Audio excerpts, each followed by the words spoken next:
Listen and read.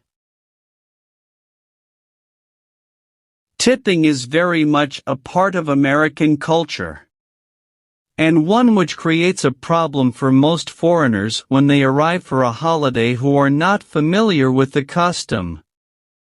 They are at a loss as to how much to tip and to whom.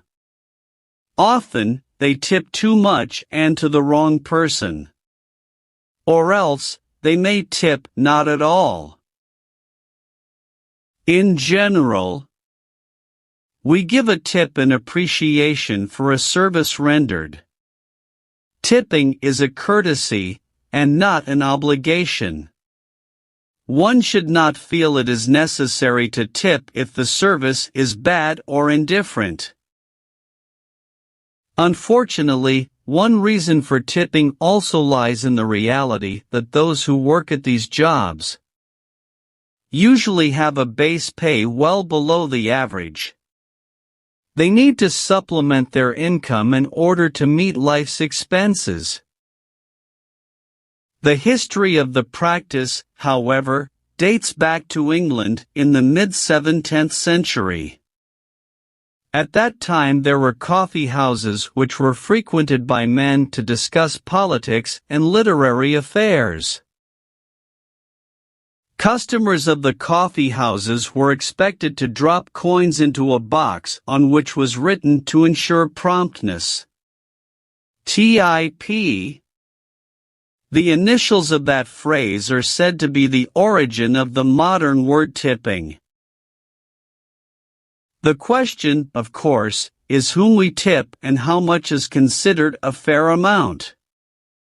Usually waiters and taxicab drivers expect to get a tip. In a hotel, the bellhop and chambermaid also expect some gratuity. The amount, of course, depends upon the nature of the service requested and the quality level of the hotel.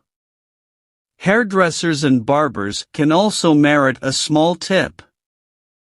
Even skycap porters at airports who may carry your suitcase to the checkout counter expect a $1 tip per bag. Although the amount may vary according to the kind of service and the quality of the restaurant and hotel, generally, a 10% tip is considered adequate. In New York and larger metropolitan cities, they may expect as much as 15 or 20%. In restaurants, the tip is left on the table and the bill is paid separately. The tip should never be given directly to the waiter, but it can be added onto a check if one is paying by credit card. In tipping a cab driver, the tip can simply be added to the total amount of the fare. Tipping, of course, is not mandatory in any situation, and one should not feel under any obligation to give one. If a waiter is not prompt and attentive and noticeably lacking in courtesy and manners, it would be perfectly acceptable not to leave a tip. It would also not be out of order to register a complaint with the management. Likewise, if a cab driver does not take a passenger to his destination by the shortest route, he also deserves to forfeit his tip.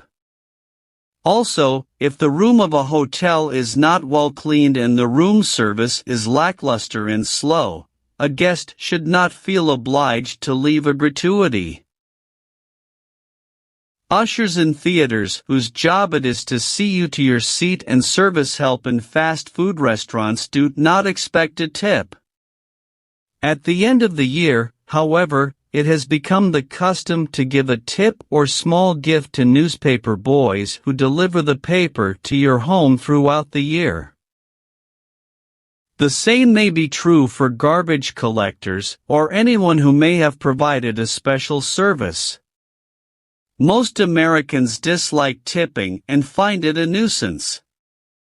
If a poll were taken, The consensus would favor just adding the tip to the total of the bill, as is the custom in Japan and other Asian countries.